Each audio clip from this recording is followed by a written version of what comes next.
Imagine an America where almost nobody used cash, where profit was a dirty word, and where independence meant not owing anyone a dime. That America actually existed, and it was wiped out by the market revolution.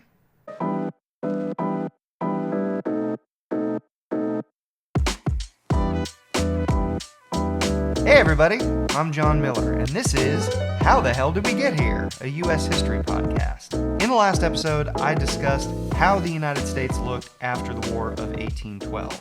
I talked about the aspirations of Americans. I talked about the shift away from the sort of genteel aristocracy that had kind of dominated things in the 1790s and early part of the 1800s. And I talked about how the United States was shifting in terms of its culture, its economy, and the things that generally Americans prioritized. In this episode, I'm going to do my first deep dive into the book that I promised to discuss in the previous episode, The Market Revolution, Jacksonian America, 1815 to 1846, by Charles Sellers. As I'd mentioned in the previous show, and in the little interlude I did before that, I was really impressed with this book, and I thought I would make it the basis of the shows that I do for the period 1815 to roughly 1845, probably into 1848, because that's the end of the Mexican-American War, and that's kind of a big turning point in U.S. history.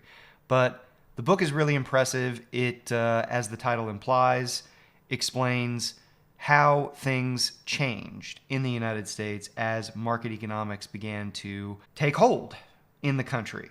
It's a lot of big changes, and I think it's fascinating and really worth knowing if you are someone who wants to understand the evolution of the United States, as I do. So I'm mostly going to focus on chapter 1 of that book for today's show, but of course I will be taking information from the other resources I typically use. There is The American Pageant, which is a common AP US History or college history textbook. There is also Give Me Liberty, same thing, common AP US History, also college US History textbook. There is What Hath God Wrought by Daniel Walker Howe. That is the next book in the Oxford History of the United States series, and it's full of a lot of great information as well. So those are the resources that I'll be using. As is typical, I will give you all a question to think about as I go through this information because I think it helps processing all the fairly complicated stuff I'm going to touch upon. So here goes. How did subsistence farmers on the one hand and artisans and mechanics on the other hand live their lives outside of the larger market of the United States and the Atlantic world, and in what ways did the evolution toward a market economy disrupt their traditional ways of living and working? I'll say that one more time. How did subsistence farmers on the one hand and artisans and mechanics on the other hand live their lives outside of the larger market of the United States and the Atlantic world, and in what ways did the evolution toward a market economy disrupt their traditional ways of living and working? So keep that in mind as I go through this stuff. I think it'll help anyone who's watching or listening to understand and sort of focus on the right pieces of information and hopefully make connections and tie things together, okay? So without further ado, here we go. When we think of America before the market revolution, it's tempting to picture an idyllic world of self-sufficient farmers, tight-knit families, and communities bound together by reciprocity. But Charles Sellers shows us that the picture isn't just nostalgia. It's a real system, subsistence agriculture, and one that was profoundly destabilized by the market revolution of the early 19th century. Chapter 1 of the Market Revolution sets the stage. It's not yet the world of Andrew Jackson, or factory labor, or partisan political battles. It's the world that existed before all that, and one that market capitalism sought to undermine. If we want to understand what was undone, we first need to see what was there to be undone. In the early republic, and by that I mean the era basically after the Constitution was ratified in the 1790s through the War of 1812, that's what I think of as the early republic, most Americans lived in what Sellers calls subsistence culture. Families produced what they needed: food, clothing, basic tools, and exchanged labor with neighbors to barter for whatever else they could not produce themselves or did not want to produce themselves. You could think of it as an informal, primitive form of credit. Furthermore, with cheap and plentiful land available in the British North American colonies in the 16 and 1700s, many immigrants to the region were able to command high wages because there was a labor shortage and a wealth of available land.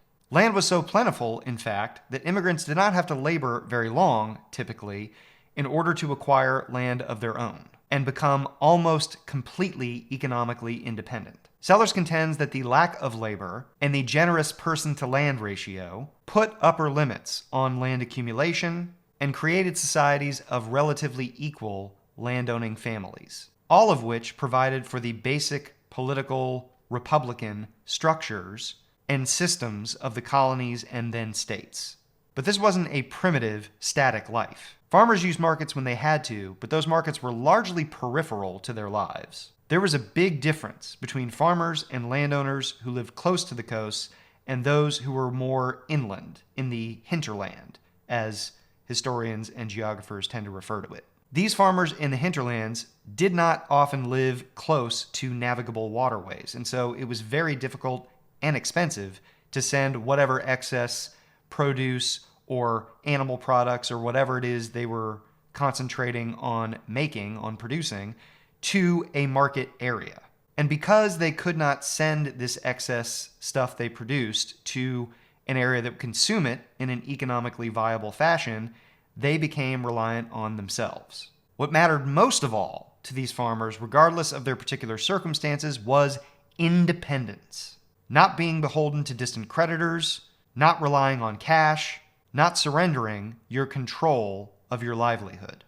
Debt and taxes were the two major causes of stress and anxiety to small farmers. They were particularly concerned about tax bills they couldn't pay, mostly because of very limited access to any kind of cash, or other expenses that might put them in a position to have to go into debt and risk losing their land to a bank or some other lender.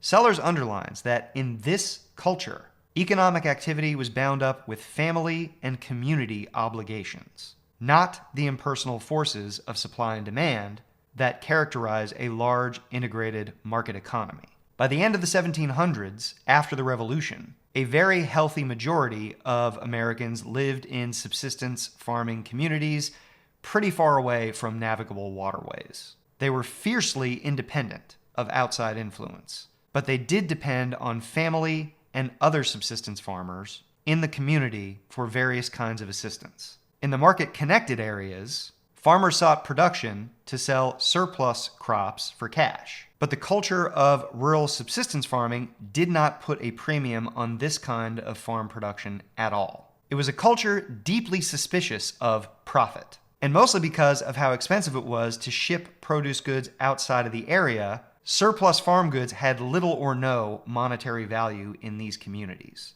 Thus, these Americans did not seek to accumulate wealth. Further, to seek economic gain at others' expense was to risk undermining the delicate balance of reciprocity and familial ties that kept the subsistence farming communities functioning well.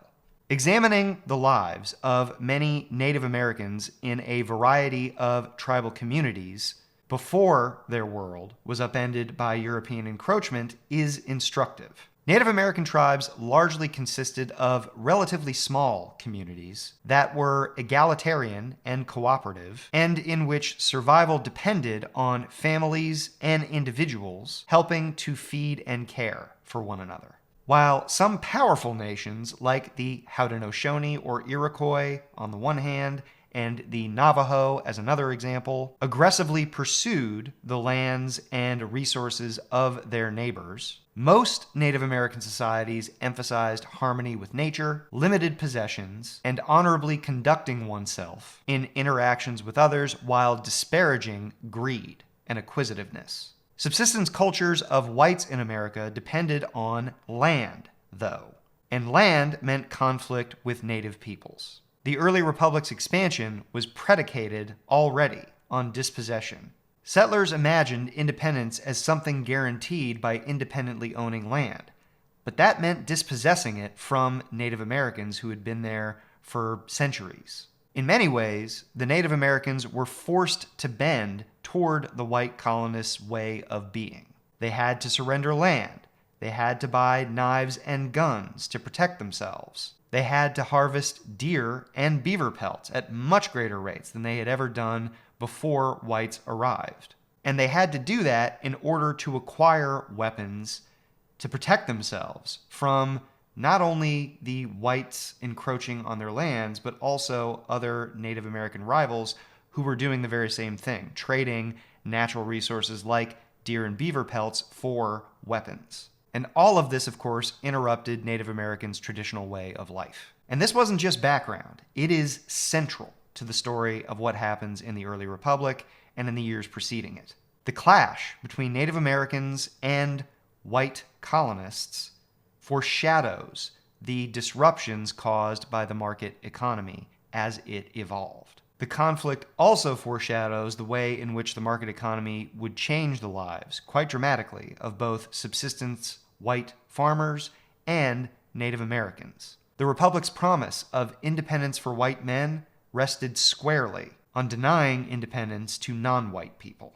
Though the subsistence culture puts a premium on self-reliance and liberty, there is still very much a hierarchy that exists among the colonial and then early independent Americans who lived in this way. And that manifests itself in the extended family. One of Sellers' richest sections is his portrayal of the household. He calls it a patriarchal economy. Fathers controlled labor, resources, and authority. Wives and children were subordinate, though they contributed essential work. This is where the Republican ideology and the lived reality really diverge. Americans celebrated independence and equality, but inside the household, those ideals stopped at the father's paternal authority. Republican virtue was imagined as masculine, self-reliant, independent, productive. Women, meanwhile, were largely idealized as moral guardians, responsible for instilling virtue, but largely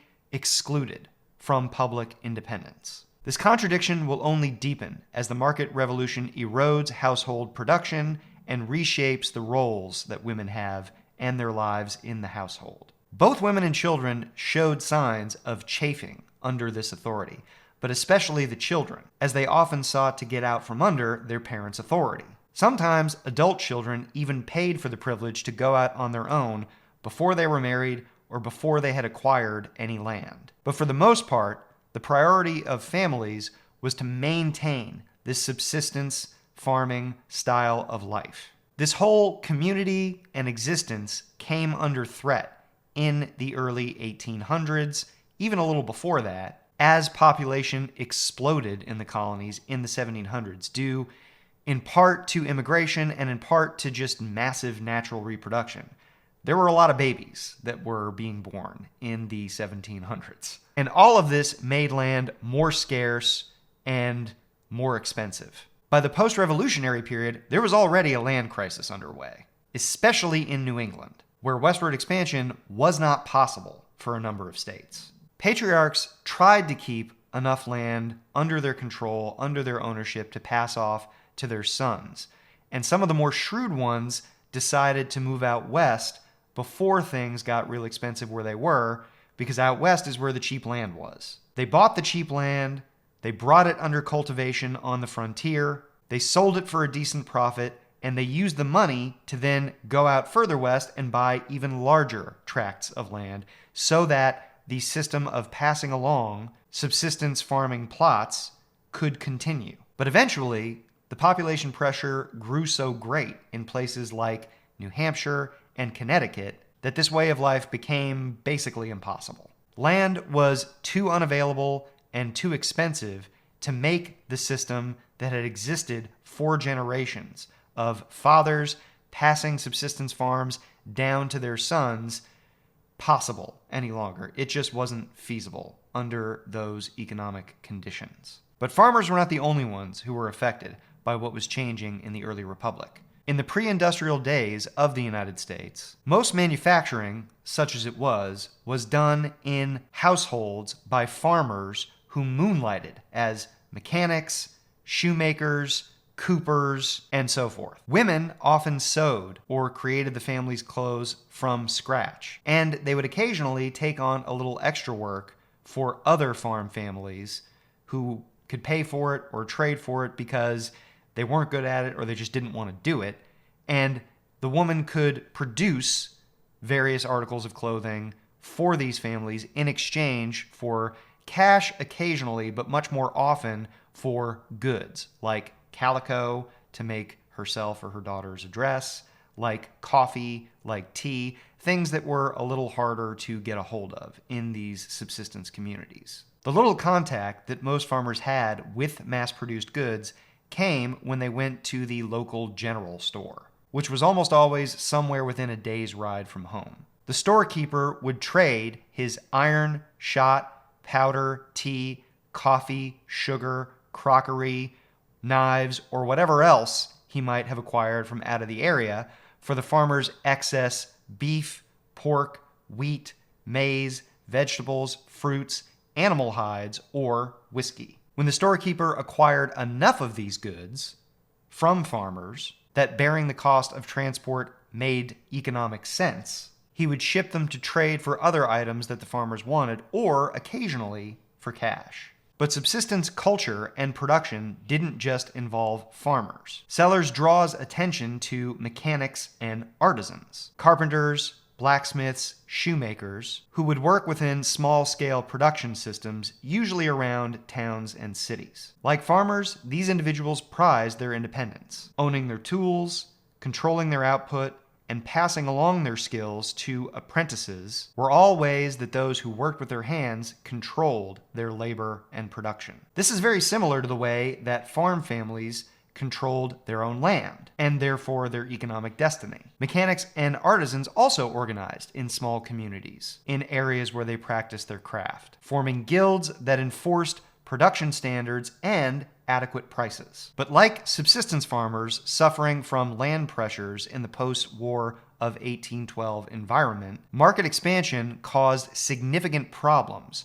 for the mechanic class. Imported goods undercut local work. Expanding markets tempted some to chase profits, while others clung to older ideals of craftsmanship and reciprocity. Those with the means and the ambition secured loans from banks or merchants and expanded their operations to penetrate markets they had not been able to traditionally access.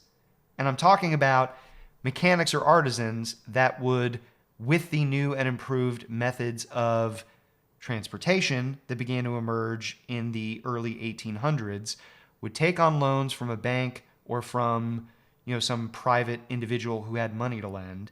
They would try to expand their operation using this new technology and be able to penetrate markets far away that they had never realistically been able to sell to before. That meant a lot more competition. The increased competition after the War of 1812 that came when the British, most pointedly, most obviously, tried to flood American markets with cheap manufactured goods that had built up in the years during the war, that presented a real problem for a lot of artisans, mechanics, and small producers. And this approach taken by some of these American mechanics to expand their operations meant competition on price more and more frequently. And master craftsmen, in trying to make their prices even lower and attract even greater markets, looked to take advantage of cheap apprentice labor over the long term rather than gradually putting those apprentices into a position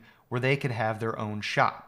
These more entrepreneurial artisans also began to see an advantage in employing children and women who were desperate for money because a lot of times they'd been pushed off land, as I talked about moments ago, and they were seeking any kind of wages they could get for just about any kind of work they could get.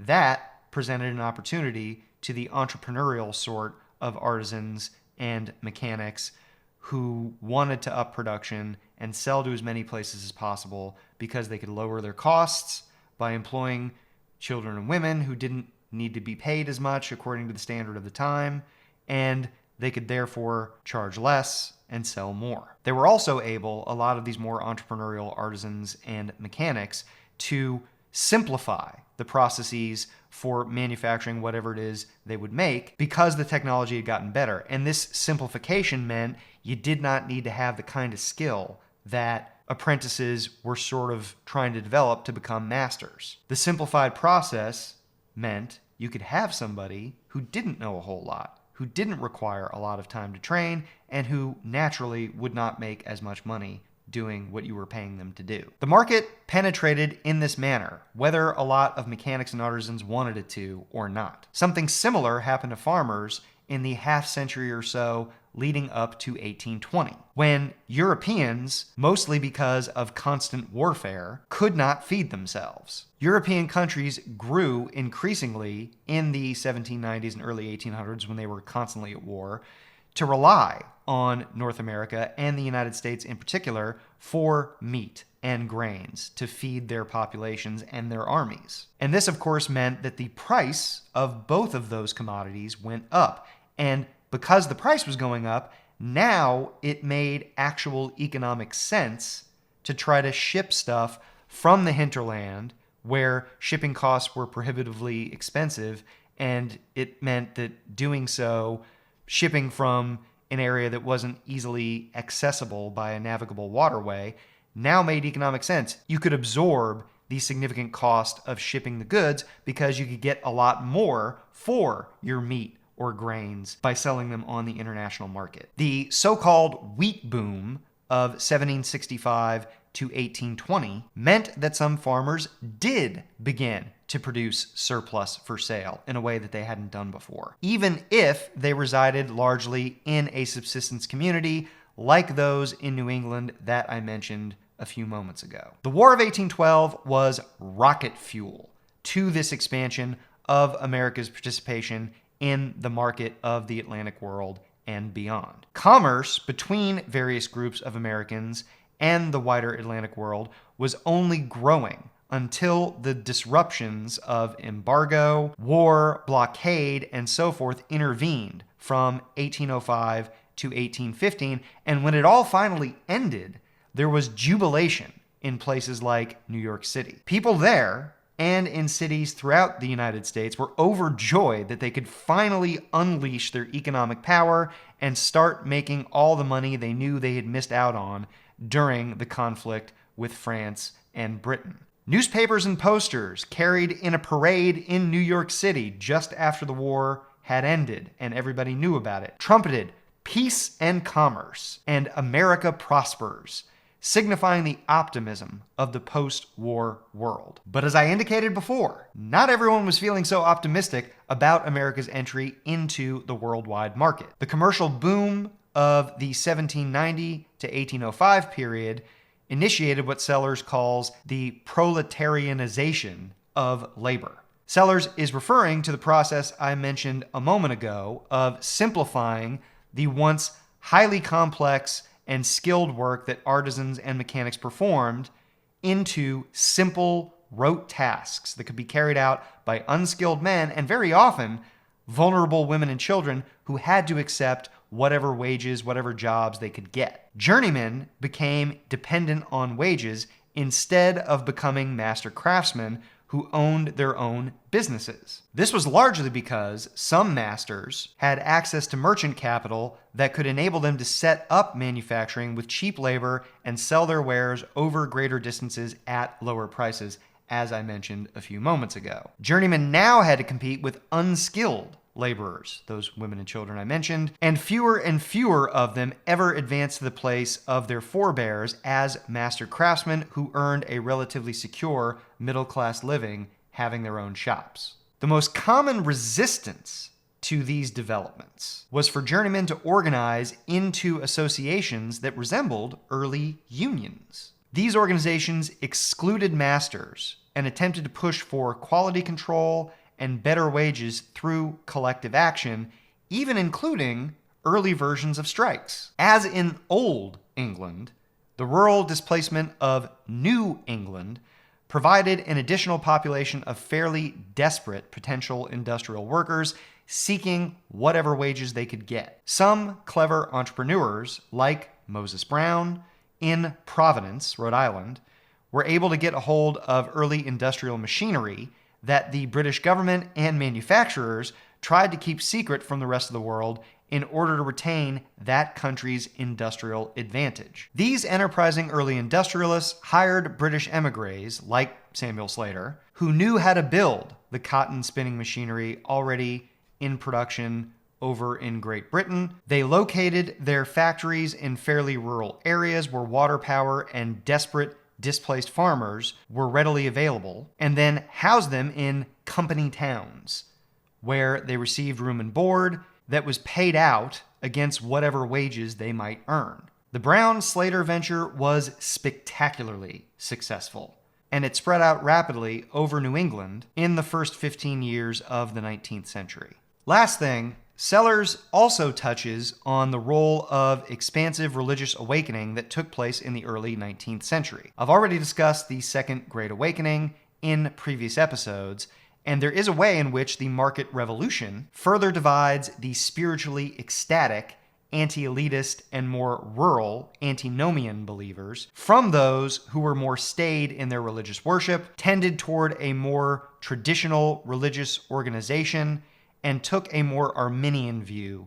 of Christianity. These religious fault lines that divide the New Lights, as they were called, from the Old Lights, as they were called, were split along the same lines as subsistence farmers in rural areas and the merchant and entrepreneurial classes in urban areas. And further, these same lines tended to divide the new, enthusiastically democratic, middling sorts of the Democratic Republican Party from the old aristocratic gentry of the Federalist Party, who generally feared too much democracy. The lines of division aren't perfect, but what is alluded to here is that these are the arenas of battle in American politics from 1815 to 1845. Democracy versus more elite institutions of government, ecstatic, emotional religion versus more genteel, traditional, and intellectual religions, Jefferson's vision of a republic of subsistence farmers versus the new market economy that emphasized trade, manufacturing, and finance. Those who supported moving toward a market economy also supported a more powerful central government that could help develop the institutions and infrastructure necessary to move the United States in that direction. By the end of chapter 1, Sellers makes it clear that this subsistence order was already very fragile. Population growth, land hunger, and expanding commerce were pressing in. Farmers might cling to independence, but the forces of market exchange were relentless. This fragility explains the intensity of clashes to come. When the market revolution arrives in force, it does not sweep away the old, stagnant world of subsistence farming and old school mechanics and artisans operating their own shops. It collides, does the market revolution, with a vibrant, functioning subsistence culture that many Americans desperately wanted to preserve. To put it bluntly, before we can understand the winners and losers of the market revolution, we need to see what was lost. And that's what Sellers gives us in chapter 1. That's it for today. Thank you very much for listening. As always, there'll be more of this to come. I'll be exploring the period and this book in particular in a lot more depth over the next however many episodes it is. If you would like to reach out to me, you can do so at howthehelldiwegetherepod@gmail.com. If you have any questions, suggestions, critiques of what I'm doing so far, I'd love to hear it. You can also leave me a voicemail or send me a text message at area code 951-525-5536. Thanks very much, take care, and I'll see you all next time.